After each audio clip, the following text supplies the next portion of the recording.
বিসমিল্লাহির রহমানির রহিম। ফজরের আজানের পরে আরও কিছুক্ষণ ঘুমিয়ে পরে হঠাৎ খেয়াল পড়ল যে নামাজ পড়তে হবে। নামাজের সময় চলে যাচ্ছে, সূর্য উঠে যাবে। নামাজ শেষে সকাল সকালই সবার জন্য চালের গুঁড়ির ডিম চিতই পিঠা বানিয়ে নাস্তা সেরে নিয়েছি। অনলাইন পেজ থেকে নতুন কিনে নেওয়া এই বেডশিটটা আজকে ধুয়ে দিব, সেজন্য এটা ভাঁজ খুলে ভিজিয়ে রেখে দিচ্ছি। নতুন কোনো জিনিস আমার ঘরে কিনে আনা হলে আমি সেটা ধুয়ে তারপরে ব্যবহার করি। ব্যস্ত জীবনে ছোট বড় আমরা সবাই কম বেশি সারাক্ষণ ব্যস্তই থাকি, যে যার কর্মকাণ্ড নিয়ে। পড়ালেখার ছুটি পেয়ে ছেলেটা বাসায় এসেছিল, বলছিল বারবার কোথাও বের হবার জন্য। বাচ্চাদের বললাম, তোমরাই ডিসাইড করো কোথায় বের হবা। বহু ভাবনা চিন্তা শেষে ডিসাইড করলো মুক্তিযোদ্ধা জাদুঘরে যাবে। সুপ্রিয় দর্শক শ্রোতা, ভাই বোন বন্ধুরা, আপনারা সবাই কেমন আছেন? কাছে দূরে, দেশ ও দেশের বাহিরে যে যেখানে আছেন, আশা করছি ভালো আছেন, সুস্থ আছেন এবং নিরাপদে আছেন। আমিও আল্লাহ পাকের অশেষ মেহেরবানিতে ভালো আছি। তবে এই যে দেখাচ্ছি না বেড়াতে যাচ্ছি, গাড়িতে বসেই ভিডিওটা করে নিয়েছি। এই ভিডিওর পর থেকে কিছু কিছু ভিডিও করেছি, কিন্তু আমি ভিডিও শেয়ার করতে পারিনি, এত ব্যস্ত ছিলাম। টুকিটাকি পরবর্তীতে শেয়ার করব। এখন আজকের ভিডিওটি আপনারা সবাই উপভোগ করেন। আশা করছি আপনাদের সবার কাছে একটু হলেও ভালো লাগবে। আর ভিডিওর কোনো একটা অংশ যদি এতটুকু পরিমাণে ভালো লাগে তাহলে প্লিজ আমাকে সাপোর্ট করে যাবেন। কে কোথা থেকে আমার আজকের ভিডিওতে যুক্ত হয়েছেন আমি ঠিক জানি না। শুরু থেকেই শেষ পর্যন্ত দেখে যাবেন এবং একটা লাইক দিতে ভুলবেন না। বাচ্চাদের বায়না রাখতে গিয়ে মুক্তিযোদ্ধা জাদুঘরে গিয়েছিলাম ঠিকই, কিন্তু আসলে আমরা ভেতরকার কিছুই দেখতে পারিনি। অবশ্য বাসা থেকে বেরোনোর সময় আমার বাচ্চারা বলেছিল যে দেরি হয়ে যাবে, হয়তো বন্ধ হয়ে যেতে পারে, আর হয়েছেও তাই। আমরা ওখানে পৌঁছতে প্রায় 3টা বেজে গিয়েছিল। জাদুঘরে পৌঁছানোর আগে আরও অন্যান্য জায়গায় গিয়েছিলাম কিছুটা, সেজন্য আরও সময় নষ্ট হয়েছে। ফলে নির্দিষ্ট সময়ে ওটা বন্ধ হয়ে গিয়েছে। জাদুঘরের সামনে গিয়ে এই যে ভিডিও ফুটেজগুলো আমি নিয়ে নিয়েছি, আমার কাছে খুব ভালো লেগেছে যেগুলো। ছোট্ট একটা পুকুরের মতো, আর তাতে শাপলা লাগানো আছে, পদ্ম লাগানো আছে এভাবে। আসলে আমি এখানে দাঁড়িয়েছিলাম, তো আমার কাছে জায়গাটা খুবই ভালো লেগেছিল। আমাকে এখানে রেখেই ওদেরকে আমি যেতে বললাম, ওরা আর একটু সামনে গিয়ে কিছুটা ঘুরে এসেছে, দুই ভাই বোনে মিলে আর কি। আমি যেহেতু আমার কর্মকাণ্ডগুলো আপনাদের মাঝে শেয়ার করে একটু আনন্দ পাই আর কিছুটা সময় ব্যয় করতে পারি, তাই এখানে আমার খুব ভালো লাগছিল, আর এই ভালো লাগাটাই শেয়ার করে নিয়েছি। একটু পরেই কিন্তু মাগরিবের আজান দিয়ে দিয়েছিল, তো নামাজ তো পড়তেই হবে।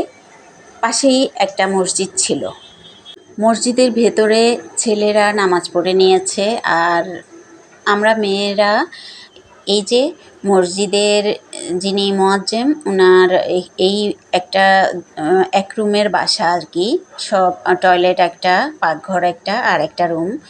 তো এখানে এসে নামাজ পড়েছি, আমাদেরকে দেখিয়ে দিয়েছে ভেতরে এসে নামাজ পড়ার জন্য। একটা ছেলে যে দেখেছিলাম সেটার সাথে আমি এতক্ষণ কথা বলছিলাম নামাজটা শেষ করে আর কি, মাগরিবের নামাজ শেষ করে। ওকে জিজ্ঞেস করছিলাম, ও পড়াশোনা করে হোস্টেলে থেকে, এখন এখানে বাসায় এসেছে সন্ধ্যাবেলায়, এরপরে চলে যাবে আবার হাফেজি পড়তেছে। নামাজ শেষে তো আবার আমরা বের হয়ে পড়েছি। পাশে এই যে নার্সারিটা, আমি আর মেয়ে অপেক্ষা করছিলাম। ছেলে এখনও বের হয়নি, নামাজ শেষ হয়ে গিয়েছে একটু আগেই। তো ও আসা পর্যন্ত অপেক্ষা করছিলাম আর আমি গাছগুলো দেখছিলাম। এত দূর থেকে তো আর গাছ কিনে নেওয়া যাবে না এখন, তো এমনি হেঁটে হেঁটে দেখছিলাম, আর ঠান্ডা বাতাস ছিল, তো সেজন্য খুবই ভালো লাগছিল। এখন আমরা বাসায় ফিরে যাব। ওরা বায়না ধরেছে মেট্রো রেলে যাবে, তো ভাবলাম মেট্রো রেলেই যাই। সন্ধ্যাও হয়ে গিয়েছে, তাছাড়া মেট্রো রেলটাও চড়া হবে। আসলে আমার ছেলেটা ছুটি পায় না তেমন একটা, তাই অল্পের মধ্যেই একটু ঘুরে ফিরে দেখাতে পারলেও ও খুশি থাকে। আমরা পুরো সময়টা ধরে জার্নির উপরেই ছিলাম, অর্থাৎ এক জায়গা থেকে অন্য জায়গায় কোথাও একটু বেশি সময় নষ্ট করিনি বা কেনাকাটা করিনি, খাওয়া দাওয়াও কিছু করিনি। কেন কি আমার হাজব্যান্ড সাথে যায়নি, তাই আগে আগে ওই দিকটা শেষ করে আমরা চলে এসেছি আমাদের নিজের এলাকায়। এখানে একটা রেস্টুরেন্টে এসে বসেছি। বলেছিলাম বাচ্চাদেরকে ওদের পছন্দ মতো কিছু খেয়ে নিতে, তো ওরা কেউই খেতে রাজি হয়নি। তাই সবার জন্য ঘরে নিয়ে যাব খাবার, ওইভাবেই অর্ডার করেছি। খাবার রেডি হচ্ছে, আর আমরা সেই মুহূর্তটুকু শেষ করার জন্য আর কি রেস্টুরেন্টে বসে আছি, গল্পগুজব করছি। আর আমি ফাঁকে সব রেস্টুরেন্টের আশেপাশের জায়গাগুলো ভিডিও করে আপনাদের মাঝে শেয়ার করছি। ওইদিকে দুই ভাই বোনের গল্প আড্ডা তো শেষই হচ্ছে না, কয়েকটা ফ্যামিলি আবার এখানেই খাবার দাবার সেরে নিচ্ছে। বাই দ্য ওয়ে, আমরা যে রেস্টুরেন্টে এসেছিলাম, রেস্টুরেন্টের নামটা হচ্ছে 7 ক্যান্ডেলস। এই 7 ক্যান্ডেলস রেস্টুরেন্টের খাবার দাবারের রান্নার মান ভালো, সুস্বাদু হয় খেতে। আমরা সবার জন্য বাসায় নিয়ে আসব, তাই অর্ডার করেছি fried rice, Chinese vegetable, chicken fry. এখান থেকে আর বেশি কিছু অর্ডার করিনি। এগুলো নিয়ে বাইরে এসে প্রথমে সবাই বলাবলি করছিলাম যে যা খাবে কোল্ড কফি নিবে, তবে আমি কোল্ড কফি তো খাবো না। সেজন্য বাচ্চাদের বললাম তোমাদের জন্য কোল্ড কফি নাও, আর কোক নাও বা আরসি নাও, আর আমার জন্য আমি বোরহানি নিয়ে নিব। তো বাইরে এসে বুঝমতো পাচ্ছিল না ওদের পছন্দের খাবার পানীয়টা, তাই সবার জন্যই বোরহানি নিয়ে তারপরে সবাই একসাথে বাসায় ফিরলাম। আসলে এই ঘোরাফেরার মূল উদ্দেশ্যটা হচ্ছে, ছেলে তো মাদ্রাসা থেকে বেশি একটা ছুটি পায় না, ওদের রমজানে ছুটি হয় শুধু, তখন তো বেড়ানোর সময় থাকে না। আমি যখন মেয়েকে নিয়ে গ্রামে গিয়েছিলাম আমার ননাসের ছেলের বিয়ের অনুষ্ঠানে, ওই একই সময়ে আমার ছেলেদের মাদ্রাসা থেকে রংপুর দিনাজপুরে 3 দিনের শিক্ষা সফরে গিয়েছিলেন সবাই মাদ্রাসার আর কি। তো তখন আমার ছেলেকে যেতে দেইনি, বা ওরও তেমন একটা ইচ্ছা ছিল না যাবার। তাই এখন বাসায় এসে, তখন তো যেতে পারেনি, বাসায় এসে এখন আবদার করছে, তাই আজকে ওকে নিয়ে যাওয়ার জন্যই সবাই যাওয়া হলো। এই ভিডিও ফুটেজটা হচ্ছে পরদিনের। আমি বিছানা গুছিয়ে নিচ্ছি, পুরো বাসা ক্লিন করে ঝেড়ে মুছে তারপরে রান্নাবাড়ার কাজে যাব প্রতিদিনের মতো। এই ফাঁকে একটা জিনিস আপনাদের মাঝে শেয়ার করছি, যেহেতু আমার কাজ বিষয়ের সাথেই জড়িত। সেটা হলো, আমি তো সব কাজ আমার ঘরের আর কি নিজে হাতেই সামলে নেই, আর বাহিরের কাজগুলোও আমাকেই করতে হয় কিছু কিছু। তো ইদানিং আমি আরও দু একটি কাজের সাথে জড়িত হয়ে গিয়েছি, এটা আমি গত ব্লগে আপনাদের বলেছিলাম। তাছাড়া অসুস্থ হয়ে পড়েছিলাম, ডাক্তার দেখাতে হচ্ছিল, বারবার যেতে হচ্ছিল হসপিটালে। হসপিটাল বলতে বারডেমে যাওয়া আসা করি আমি, তো সেখানে যেতে হয়েছে। আবার এদিকে আমার মাও এই বছর আবার খুবই অসুস্থ হয়ে পড়েছিলেন, গত বছরের সেই একই টাইমটায় এসেছে এখন। তো সব মিলিয়ে আমি আসলে ভিডিওগুলো আপনাদের মাঝে সুন্দরভাবে শেয়ার করতে পারছিলাম না, তাই অনেক দিন পরে এসে এখন পূর্বের ভিডিওগুলো শেয়ার করে নিচ্ছি।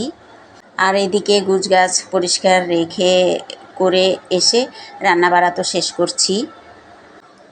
এত কাজ একসাথে সেরে উঠতে পারি না, তাছাড়া ঘরের বাইরে যেতে হয়, আর সামনে আমাকে গ্রামে আর ঢাকায় আসা যাওয়ার মধ্যে কিছুটা দিন থাকতে হবে। সব চিন্তা করে অনেক জল্পনা কল্পনার শেষে একজন বুয়াও রাখতে হয়েছে। আর এখন যে ভয়েস ওভার দিচ্ছি না, এই ভিডিওগুলো তো অনেক অনেক আগের, প্রায় 10 দিন আগের, কিন্তু ভয়েস ওভার যে আজকে দিচ্ছি, গতদিন থেকে 6 তারিখ থেকে আমার বুয়া আমার কাজে জয়েন করেছে আর কি। আমি অবশ্য বুয়া বলি না, এখন বলছি, ওনাকে আমি খালা বলেই ডাকি। এই দিনটা হচ্ছে ছেলেকে যেদিন হোস্টেলে চলে যেতে হয়েছে ওই দিন। ওকে বিদায় দিয়ে আমি আবার প্রতিবারের মতো আর কি এই যে ছাদে এসেছি। বৃষ্টিতে ছাদের গাছগুলোর অবস্থা কেমন তাও একটু দেখব। আর ছেলের জন্য ছাদে গেলে একদম বাস স্ট্যান্ড পর্যন্ত দেখা যায়, তো তাই উপরে আসলাম, গাছগুলোকে দেখছিলাম। সবুজ সতেজ পাতা গজিয়েছে প্রত্যেকটা গাছে। নতুন নতুন অনেকগুলো টব যুক্ত হয়েছে, গাছগুলোও সতেজ হয়ে উঠেছে। এই যে একটা তুলসী পাতার গাছ, অনেক বড়সড় হয়েছে, অনেকগুলো ফুল ফল ভরে গিয়েছে একদম গাছটা। অনেকগুলো ফুল ফল শুকিয়েও গিয়েছে, আবার নতুন নতুন ফুল ফুটে আছে অনেকগুলো। পুরো গাছটা খুব ঝোপালো হয়েছে। আমার যেহেতু ডায়াবেটিস আছে, আসলে আরও একটা উদ্দেশ্য নিয়ে ছাদে এসেছি। বেশ অনেক দিন বৃষ্টির জন্য বের হওয়া হয় না, তাছাড়া ঘরেও সব কিছু ভিজে ভিজে অবস্থায় মানে মোছামুছির ওপরে থাকতে হয়, তা না হলে ভালো লাগে না। তো হাঁটাহাঁটির উদ্দেশ্যে ছাদে এসেছি, ছাদের মধ্যে হাঁটছিলাম। খালি পায়ে আসলে ছাদে হাঁটা যায় না, মাঝে মধ্যে একটা দুটো ইটের কংক্রিট এগুলো পায়ের নিচে পড়লে খুব ব্যথা পাই। তো একটু একটু করে হাঁটছিলাম আর কি, হাঁটা শেষ করছিলাম। আর চারপাশের ফুলগুলো নতুন নতুন ফুটে আছে, খুব সুন্দর সুন্দর, এগুলো ভিডিও করছিলাম। বৃষ্টি বাদল তো যাই হচ্ছে, এরই মাঝে চারপাশের বিল্ডিংগুলোর কাজ শুরু হয়েছে পুরো দমে। নতুন করে আমাদের উত্তর সাইডের আর কি যে রাস্তা দেখাই আমি, ওইটার রাস্তার গাড়িগুলো দেখাই আর কি, ঢাকা চট্টগ্রাম মহাসড়কের ওইটার পাশেই, মসজিদের পাশে আরও একটা বিল্ডিং একেবারে আমাদের কান ঘেঁষে আর কি হচ্ছে। ওইটার আওয়াজ এত পরিমাণে লাগে, রাত দিন করে ওরা কাজ করছে, তো খুবই বিরক্ত হয়ে গিয়েছি একেবারে বাসায় থেকে থেকে। তার উপরে আবার বৃষ্টি, ফজরের নামাজটা পড়ার পরপরেই শুরু করে ওরা, একেবারে রাতেও করে, 9টা-10টা পর্যন্ত ওদের কাজ। আর এখন তো বিশেষ করে ফাইলিংয়ের কাজগুলো হচ্ছে, প্রচুর শব্দ, প্রচুর শব্দ, অসহ্য শব্দ। যাই হোক, শব্দের কথা, বিরক্তের কথা বেশি আর বলবো না, যেহেতু ছাদে ঘোরাঘুরি করে এসেছি, ওইটা একটু ভালো লাগার বিষয় আছে, তাই বিরক্তিকর কথা আর বেশি নাই বলি। ওই দিনের মতো তো ছাদে ঘুরে ফিরে রাত গেল। পরদিন সকালের নাস্তা সেরে মাছ আনা হয়েছিল কিছু, ওগুলো কুটে বেছে নিচ্ছি। এখানে পাবদা মাছ আর রুই মাছ কাটিয়ে আনা হয়েছে। পাবদাগুলো কেটে নিয়েছি আমি। বড় একটা সিলভার কাপ মাছও আজকে আনা হয়েছে, তাও কাটিয়েই আনেছে। তবে ধুয়ে মুছে ভালো করে পরিষ্কার করে ওগুলোতে লবণ হলুদ মরিচ মাখিয়ে আমি রেখে দিব, আর কিছু রান্না করব। আর কিছু ফলফলাদি এনেছে, আমি তো বলেছি আগেও অনেকবার শেয়ার করেছি, আমার হাজব্যান্ড যখন যেটা সামনে পড়ে ফলের আইটেমগুলো বা যে কোনো খাবার দাবার নিয়ে আসে, তো আজকে বড়ই নিয়ে এসেছে। ফলফলাদির মধ্যে যা যা ছিল তো দেখালাম, সবই আছে মোটামুটি, কলা, পেয়ারা, বড়ই, তো পাউরুটি এনেছিল, সেজন্য সব আমি গুছিয়ে রাখছি। আজকেও বাসায় কেউ নেই, কিন্তু ওই মাছগুলো এনেছিল না, মাছ কাটার আগে কিন্তু আমি এই ফলগুলো গুছিয়ে রেখে দিয়েছি, আর এর আগে বিছানাটাও গুছিয়ে নিয়েছি। এগুলো করে তারপরে আমি মাছ কাটতে গিয়েছি, যদিও মাছগুলো আগে শেয়ার করেছি। আমি কিন্তু আগে এই সব গুছিয়ে পরিষ্কার করে তারপরে গিয়েছিলাম, যাতে মাছ কাটা শেষ করে রান্না বসাবো, আর আমি যাতে গোসলটা সারতে পারি। মাছ কাটাকাটি করার পরে আমি কিন্তু আর মানে গোসল না করে থাকতে পারি না, গোসল করাই লাগে। গোসল করে ফেললে শরীরটা ফ্রি লাগে, আর নামাজ কালাম আদায় করতেও ভালো লাগে, খাওয়া দাওয়া খেতেও ভালো লাগে। সরাসরি চলে এসেছি পরদিনের বাজারের ভিডিও গুছাচ্ছি। অনিয়মের কারণে রমজান মাসের পর থেকে এই পর্যন্ত আমি আসলে শারীরিক কোনো নিয়মকানুন মেনে চলতে পারিনি, তাই বলে আমার ডায়াবেটিক্সটা বেড়ে গিয়েছিল একটু, এখনও বাড়তিই আছে। কিন্তু আবার যে কিছু কিছু শরীরের অঙ্গ প্রত্যঙ্গগুলো ডায়াবেটিসের কারণে তো সবই ইফেক্ট হয়, আল্লাহ মাফ করুক, বড়সড় কিছু না, তবে সবগুলোতেই একটু একটু করে মরচে ধরছে বলা যায়। নিয়মকানুন মানতে পারিনি, ভালো মতো ওষুধ খাওয়া পড়েনি। তো এখন বারডেমে যাওয়া আসা করছি, তো সেই অনুযায়ী আমার হাজব্যান্ডকে বলেছিলাম সবজি একটু বেশি করেই আনতে। আমার ঘরে অবশ্য সবজিটা বেশি খাওয়া হয়, তবে আমার রোজার ঈদের পর থেকে এই পর্যন্ত আমি ঠিকভাবে ওইভাবে মেনে চলতে পারিনি যেভাবে আমার মানার দরকার। তাছাড়া আমার মা অসুস্থ, নিজে একটু অন্যান্য দিক দিয়ে অসুস্থ, পরিবারের সবার দেখাশোনা তো করতেই হয়, কাজকর্মগুলো নিজ হাতে করতে হয়, তারপরে বাহিরের কিছু কাজ তো নিয়েছি, ওই সব মিলিয়ে একটু খারাপ অবস্থায় চলে গিয়েছে। ডায়াবেটিসটা একটু বেড়ে গিয়েছে, তাছাড়া লিভারেও কোলেস্টেরল জমেছে। যাই হোক, এখন ওষুধ চলছে আর আমিও ওইভাবে মেনটেন করছি। তবে একটু কফি তো খেতেই হয়। নাস্তার পরে আমি অল্প একটু চা খেয়েছিলাম, আর এখন বাজার সদাই গুছিয়ে দুপুরে রান্নার আগে দিয়ে কফি বানিয়েছি।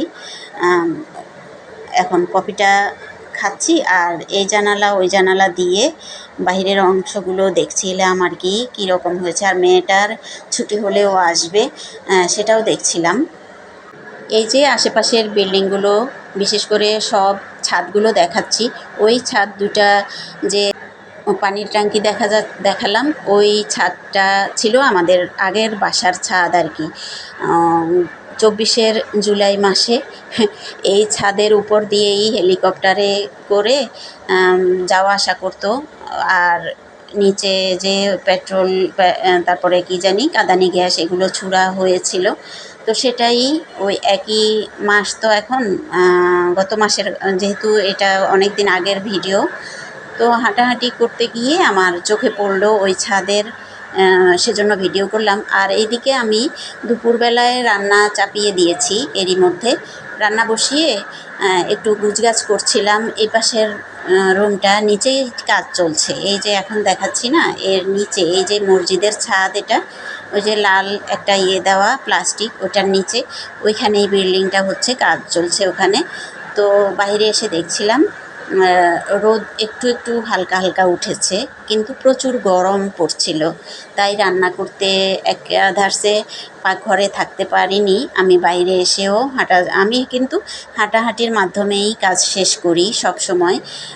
তো এদিকে এসে এই কাজগুলো গুছাই, রুম গুছাই, বিছানা চাদর টাদর গোছানো থাকলে গোছাই, ঘর দুয়ার ঝাড়া থাকলে ঝাড়ি। এই কাজের ফাঁকে ফাঁকেই কিন্তু আমি রান্না বসিয়ে এগুলো করি। টানা কয়েকদিন ধরেই বৃষ্টি হচ্ছে ইদানিং, তো রোদবেলায় তেমন একটা দেখা যায় না, আর রাস্তাগুলোতে পানি জমে যায়। এই যে আমাদের গলির রাস্তায় এই পানির দৃশ্য দেখাতে দেখাতে আমি কিন্তু ভিডিওর শেষ পর্যায়ে চলে এসেছি। আপনাদের কাছ থেকে বিদায় নিয়ে নেব এক্ষুনি। অসুস্থতার মাঝে, তাছাড়া আমার মাও অসুস্থ, আপনাদের সবার কাছে আমার জন্য, আমার মায়ের জন্য দোয়া চাইছি। আপনারা মন ভরে আমার মায়ের জন্য একটু দোয়া করবেন প্লিজ। আর আপনারা সবাই খুব খুব খুব ভালো থাকবেন। অনেক দিন পর আপনাদের মাঝে এসেছি, কথা বলেছি, খুব ভালো লাগলো। ভালো থাকবেন সবাই, আল্লাহ হাফেজ।